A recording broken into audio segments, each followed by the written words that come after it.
오늘 매일 성경 말씀은 마가복음 11장 20절로 33절의 말씀입니다.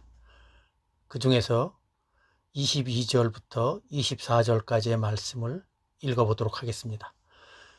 예수께서 그들에게 대답하여 이르시되 하나님을 믿으라. 내가 진실로 너희에게 이르노니 누구든지 이 산더러 들리어 바다에 던져지라 하며 그 말하는 것이 이루어질 줄 믿고 마음에 의심하지 아니하면 그대로 되리라. 아멘. 오늘 본문의 내용은 주께서 전날 저주하신 무화과 나무가 뿌리째 마른 것을 놓고 제자들에게 가르치신 교훈과 함께 유대 종교 지도자들에게 주님의 권위에 대해서 말씀하신 내용입니다. 제자들은 예수께서 전날 저주하신 무화과 나무가 뿌리째 마른 것을 보게 됩니다. 그러자 주께서 제자들에게 하나님을 믿으라고 말씀하시면서 눈앞에 있는 산을 보시면서 이 산더러 들리어 바다에 던져질 것을 의심치 않고 기도하면 그대로 될 것이라는 말씀을 해 주셨습니다. 우리는 종종 이 말씀을 이해함에 있어서 우리가 의심치 않고 기도하면 하나님께서 반드시 응답해 주신다는 사실을 예수님께서 친히 무화과 나무의 저주를 통해서 보여주셨고 그것을 산과 바다의 비유로 가르쳐 주신 것으로 이해합니다. 물론 이 본문에는 그런 의미가 담겨 있습니다. 그러나 우리가 이 말씀을 이해함에 있어서 놓지 말아야 할 것은 저주받은 무화과 나무의 의미를 반드시 살펴봐야 한다는 것입니다. 앞서도 말씀드렸듯이 주께서 무화과 나무를 저주하신 것은 기도의 능력을 보여주시기 위함이 아닙니다.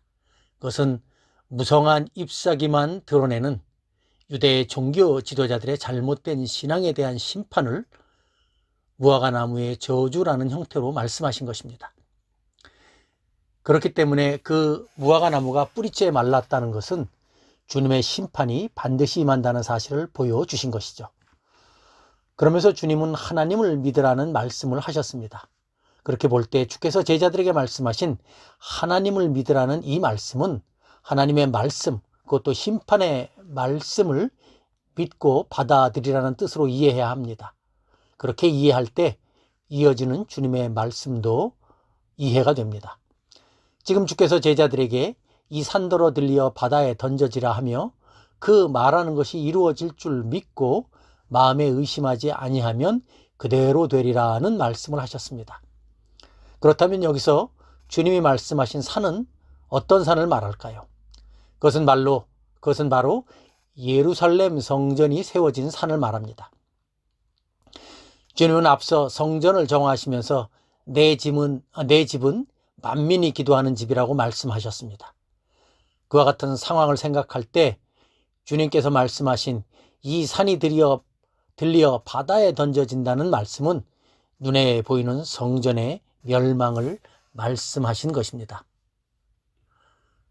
그러면서 이어지는 말씀은 기도와 응답에 관한 말씀입니다. 주께서 말씀하신 심판과 관련된 성전의 무너짐은 새로운 성전이신 그리스도의 복음과 관련되어 있죠. 물리적인 성전은 무너져도 그리스도의 십자가의 복음 위에 세워진 하나님의 성전은 결코 흔들리지 않습니다. 주님은 바로 그 영원한 하나님의 성전을 말씀해 주신 것이고 그리스도의 이름으로 기도하는 그 기도는 하나님께서 들으시고 분명하게 응답해 주신다는 하나님의 약속을 다시 한번 선포해 주신 것입니다. 오늘날 코로나로 인하여 주의 백성들이 예배당에 모여서 공예배를 드림에 있어서 이런저런 말들과 어려움들 또 갈등들이 많이 드러나고 있습니다. 그러나 분명한 것은 눈에 보이는 성전이 하나님을 섬기는 예배에 있어서 핵심이 아니라는 것입니다. 우리가 하나님께 예배 드림은 영과 진리로 온 마음을 다해 드려야 합니다. 그리고 그 마음을 지킴에 있어서 작금의 상황 속에서 어떤 것이 최선인가 하는 것은 각자의 환경과 상황에 따라서 다를 수밖에 없습니다. 그러므로 우리는 예배의 본질을 놓치지 않는 가운데서 주님의 영광만을 높이는 그런 예배자로 세워져야 할 줄로 믿습니다. 내일 복된 주일입니다. 그런 정말 온전히 주님만의 영광을 드러내는 그런 복된 예배가 잘 준비될 수 있도록 그리고 그렇게 잘 드려질 수 있도록 우리가 함께 마음을 다해서 준비하고 그런 복된 예배로 드려지는 우리 모든 성도들이 되시길 주님의 이름으로 축원합니다. 아멘.